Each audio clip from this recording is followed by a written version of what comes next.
warmly welcome you all to this little warm space, but get little cozy today because today what we bring you is really a labor of love and labor of love of the last one full year. Today's play, at the beginning of the play, I want to apologize. I apologize, and this I take responsibility on being their class teacher. This is not how they wanted the play to be. They wanted actually 3 days continuously, from morning to night, to tell you all every single story of the Norse stories, because it's a bit like Mahabharata. How can you choose to tell the whole story in 1 hour? So it really went through a lot of debates and no, we should have this. How we are speaking about this, how can we not show? And I would have liked to end the play halfway, at the halfway mark, and they just refused to do so, and they said, we cannot let that happen at all. This is our play. When they said this is our play, this year I want to say it really was their play.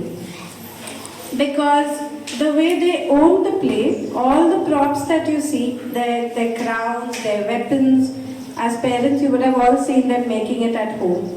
But it was not just about the props, it was deciding every character, who they wanted to play, who they wanted to share. And it was surprising because they also cared for each other. So they said, this person needs a really mighty role this time. How nice it would be if this very shy person got a mighty role. And that person tried so hard and surprised everybody by doing it. I'm sure that person can do it. Or they said, like they all long to be Loki. But when they watched somebody doing it, they said, this person is really perfect for that. Let's just give that role to that person. So there was a lot of, I want to do this, okay, I'll leave it. I wish to do this, and asserting myself to say, no, I will do it. So that came about quite a bit.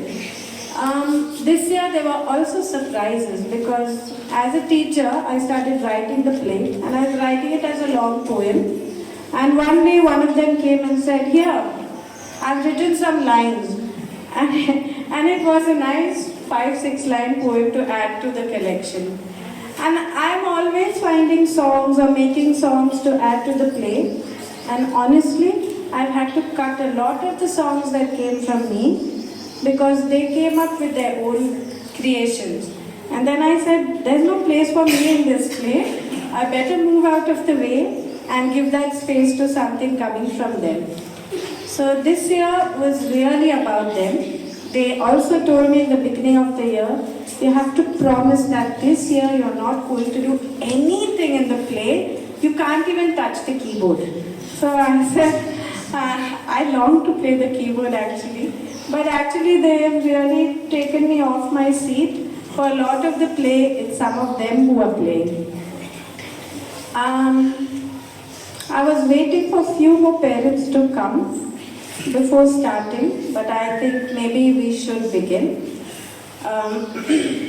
This year we bring you a story that has really lived with us through the year, and it comes from a land quite far away from here, a land which now you may call Sweden, Norway, but somehow universally that land speaks to children, and speaks to children of this year, in their 9th and their 10th year.